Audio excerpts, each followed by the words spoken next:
Good day and thank you for joining us on Beetv Global News at 12. I am Lee Bratesman Johanna. Now the news in details. The Dow Jones Industrial Average surged past the historic 50,000 mark on Friday, closing at a record high as strong gains in Nvidia and other semiconductor stocks lifted the broader market, while Amazon shares fell sharply following concerns over rising artificial intelligence spending. The report. The Dow advanced more than 1,200 points to end the session above 50,000 for the first time, reflecting renewed investor confidence after recent market volatility. The S&P 500 also finished sharply higher, posting one of its strongest single-day gains in months, while the Nasdaq Composite rose solidly, supported by a rebound in major technology stocks. Chip makers led the rally, driven by optimism around sustained demand for artificial intelligence infrastructure. Nvidia shares jumped significantly as investors reacted to expectations that spending on data centers and AI hardware will remain robust in the coming years. Other semiconductor companies also recorded strong gains, reinforcing the sector's central role in the current market cycle. In contrast, Amazon shares declined after the company signaled a substantial increase in capital expenditure tied to expanding its AI and cloud computing capabilities. While the long-term growth outlook remains positive, investors express concern about the near-term impact of higher spending on profitability, prompting a sell-off in the stock. The broader market rebound followed several sessions of declines that had been driven by uncertainty over earnings and the sustainability of AI-related investments. Friday's rally suggested a shift in sentiment, with traders rotating back into growth and technology stocks while reassessing the risk associated with heavy capital spending. Despite the strong finish, market participants remain cautious as attention turns to upcoming economic data and corporate earning reports, which are expected to provide further clarity on inflation trends, interest rate expectations, and the pace of investment in artificial intelligence across major industries. Temsekwe Oluwafemi reporting for Beetv News.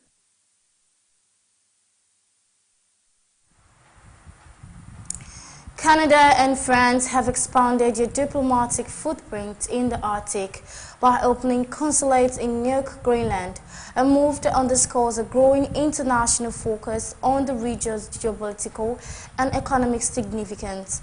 The dual openings held on 6 February 2026 highlight strengthening ties between Arctic partners and a coordinated response to external strategic pressures. The report. At a ceremony in Nuuk, Canadian Foreign Minister Anita Anand formally opened Canada's consulate, accompanied by Governor-General Mary Simon and senior Canadian officials. The Canadian mission is intended to deepen cooperation on issues such as regional security, defense, climate change, challenges, and economic engagement with Greenland communities. Anand said the outpost reflects Canada's long-standing commitment to the Arctic and collaboration with both Greenland and Denmark. France's inaugural consular presence in Greenland was also marked on Friday, with Jean-Noël Poirier assuming his role as Consul General. Paris emphasized that its diplomatic mission will focus on reinforcing scientific research ties, cultural exchange, economic partnerships, and political dialogue, and reaffirmed support for Danish sovereignty over the territory. The establishment of these missions occurs amid renewed U.S. interest in Greenland, which U.S. President Donald Trump has described it as vital to American national security. Trump's comments have included proposals to increase U.S. influence and access to the island's vast natural resources, and at times controversial rhetoric about potential acquisition. These moves have prompted responses from allied governments and intensified diplomatic activity in the region. While the United States maintained a consulate in Greenland that was reopened in 2020, the opening of Canadian and French missions signals broader international engagement. Both countries framed their actions as supportive of Greenlandic self-determination, regional stability, and cooperative Arctic governance rather than confrontational gestures. Greenlandic leaders have welcomed the expanded diplomatic presence, viewing it as increased recognition of their territory's importance on the global stage, especially as climate change opens new maritime routes and opportunities for scientific and economic collaboration. Temitope Oluwafemi reporting for BTV News.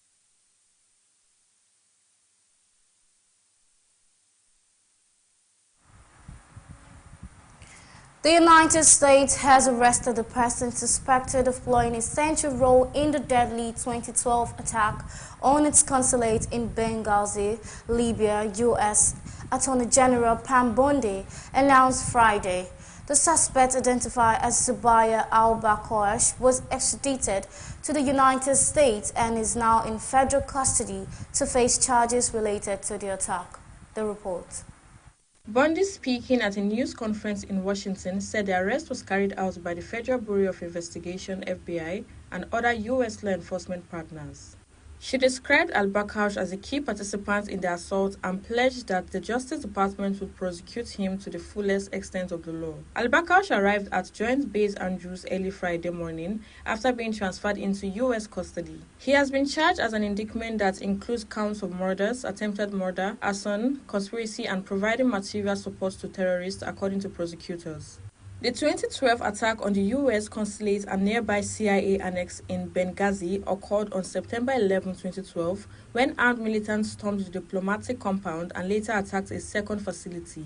4 Americans were killed in the assault: U.S. Ambassador J. Christopher Stevens, Foreign Service Information Management Officer Sean Smith, and 2 security contractors, Glenn Doherty and Tyrone Woods.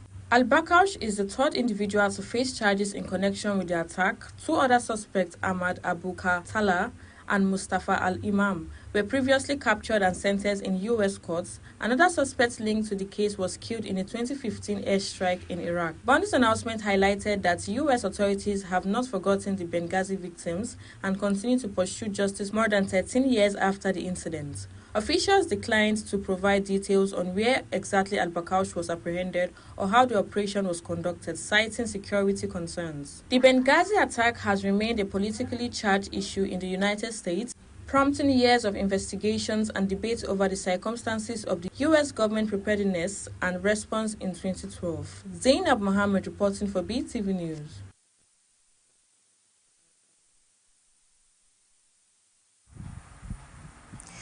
Dozens of dead cows and goats lie scattered around Maria Kantanga's homestead in Kajiado, on the outskirts of Nairobi, grim evidence of deepening drought that is tightening its grip on Kenya's pastoralist communities. The report. Katanga, a mother of 6 and lifelong pastoralist, said she has lost more than half of her livestock in recent months as pasture and water sources dry up. These animals are alive, she said, standing near the carcass. Without them, we have nothing to sell, nothing to eat, and no way to pay school fees. Across Kenya's arid and semi-arid lands, herders are reporting heavy livestock losses as prolonged dry condition persists. The drought, driven by consecutive failed rainy seasons, has devastated grazing fields and forced pastoralists to trek long distances in search of water and pasture. Many animals weakened by hunger and disease are collapsing before help can reach them. In Kajiado County, local officials estimate that thousands of cattle, goats and sheep have died since the start of the year. Water ponds have dried up, rivers have shrunk to shallow streams, and competition over remaining resources has intensified.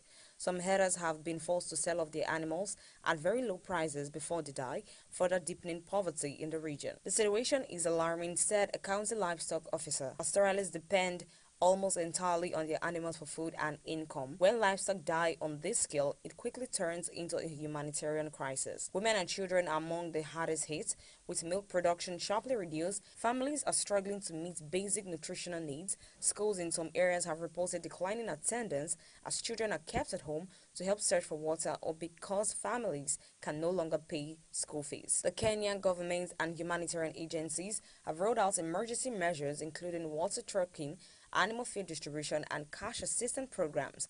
However, Aid workers warn that current interventions may not be enough if the drought continues.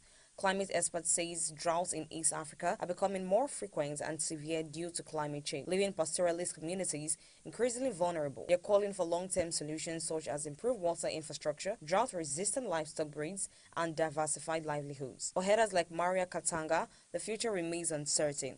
"We're used to hardship," she said quietly, "but this drought is different. It has taken everything from us." Evelyn Izibili reporting for BTV News.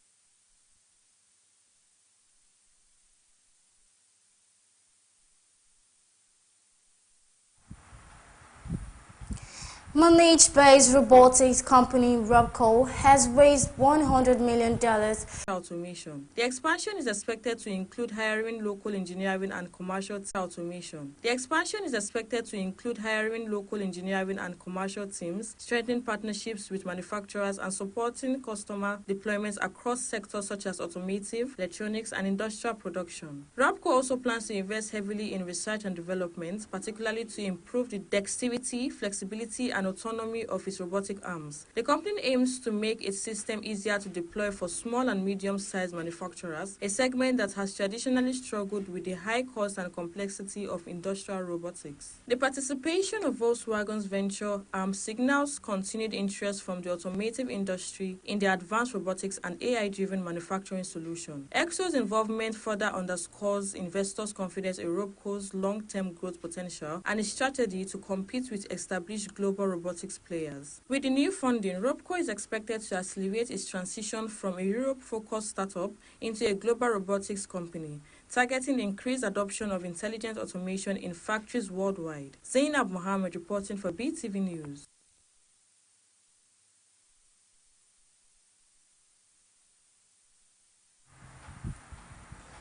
At least 31 people were killed and more than 169 others wounded in a devastating suicide bombing at a Shiite Muslim mosque on the outskirts of Pakistan capital on Friday, 6 February 2026. The report. The attack occurred during Friday's prayers at the Khadijatul Kubar Mosque in the Tala Kalan area of Islamabad, a time when worshippers were gathered in large numbers. Security officials, the assailants opened fire at the mosque gates before detonating explosions. Guards at the entrance challenged the attacker, who then set off the bomb, causing catastrophic damage and mass casualties. Authorities said the blast was one of the deadliest attacks in Islamabad in more than a decade, exceeding the scale of most recent militant incidents in the city.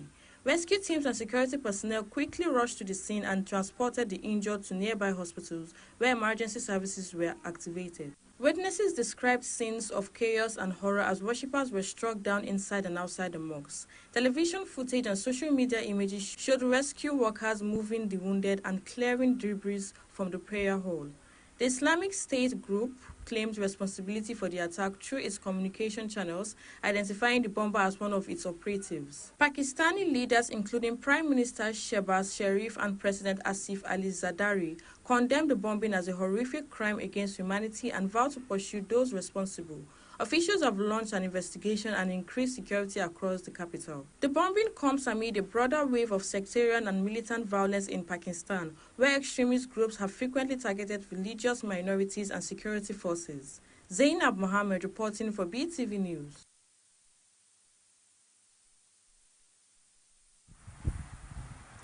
Moving on to business news.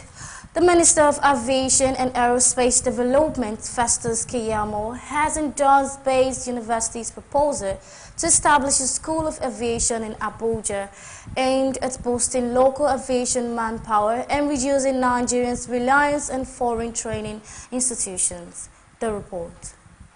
The proposed aviation school to be located in Buhari, Abuja will feature a dedicated training runway and programs covering pilot training, aeronautic engineering, air traffic control, meteorology, and other aviation-related disciplines. Speaking during a meeting with the university's management, Keyamo described the initiative as timely and aligned with the federal government's goal of strengthening the aviation sector. He assured the university of regulatory support and fast-tracked approvals, noting that additional training centers would complement existing aviation institutions and help close skill gaps in the industry. Lagos understudies next to strengthen power regulation. The Lagos State Electricity Regulation Commission has begun a process of understudying the Nigerian Electricity Regulatory Commission as part of efforts to strengthen electricity market regulation in Lagos State. The move followed a courtesy visit to LASERC officials to NERC, where both agencies agreed to collaborate on knowledge sharing, best regulatory practices, and consumer protection. Lagos officials said the engagement would improve investor confidence, enhance electricity access, and support the state's assumption of full regulatory oversight under the Electricity Act. NERC assured LASERC of continued cooperation in building a strong subnational electricity market. Federal government issues deadlines to Chinese road contractors. The federal government has issued stern warnings and deadlines to Chinese construction firms handling major federal road projects over slow progress, substandard work, and environmental hazard. The Minister of Works, David Umahi, directed the contractors to address excessive dust pollution and failing road sections within 7 days or face possible suspension of the affected projects. The government said the action followed public compliance and was aimed at protecting public health, ensuring quality delivery, and safeguarding government investments. The contractors pledged to comply with corrective measures as the federal government reaffirmed its commitment to durable and safe road infrastructure nationwide. Zainab Mohammed reporting for Beetv News.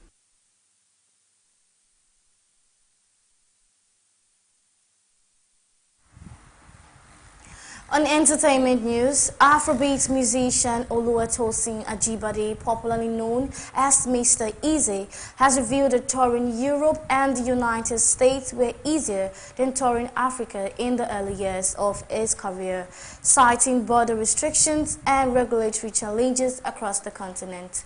The report.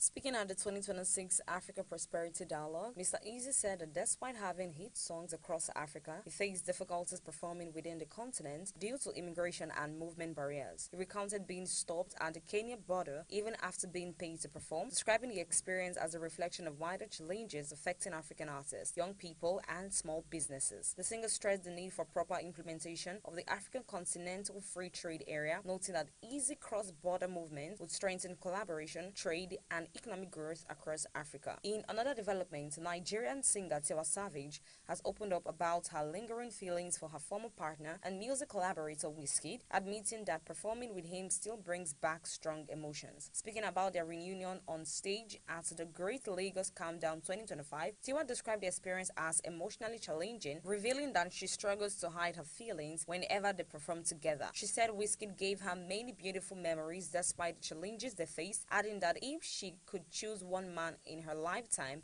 it would be him. Her comments have since sparked widespread reactions among fans and the social media. Broadcaster Graham Norton and Scottish singer Lewis Capaldi have joined a star-studded cast in Taylor Swift's new music video, Opalette. The 1980s themed video also features actor Domhnall Gleeson, Cillian Murphy, Greta Lee, and Jodie Turner-Smith, and was inspired by a previous episode of the Graham Norton Show. Directed by Swift, Opalite is the second single for her latest album and was released exclusively on Spotify and Apple Music, with industry analysts linking the exclusivity to recent changes in US chart rules.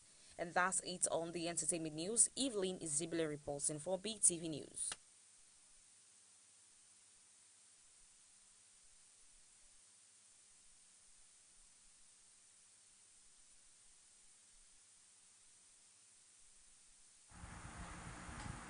Lastly, on sports news, Super Eagles goalkeeper Stanley Nwabali has revealed that he does not yet have a new club after mutually terminating his contract with South African side Sheffield United.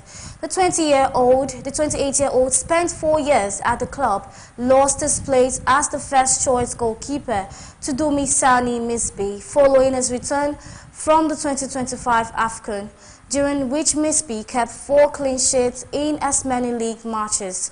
However, Nwabali said this was not the reason for his departure.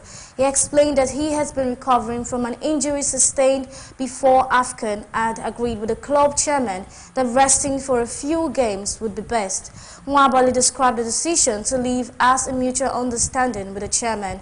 Reports indicate that Nwabali is expected to join Moroccan top-flight side Raja Club Athletic, where he is likely to continue his career as the first-choice goalkeeper.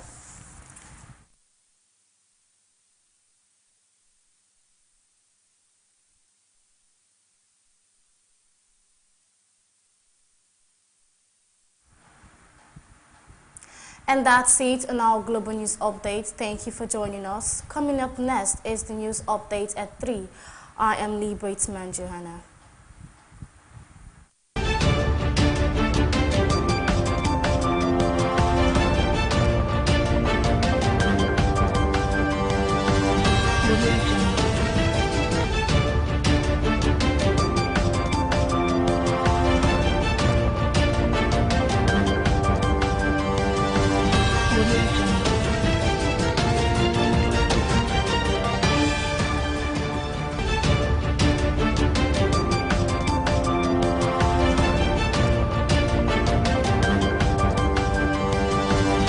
Audio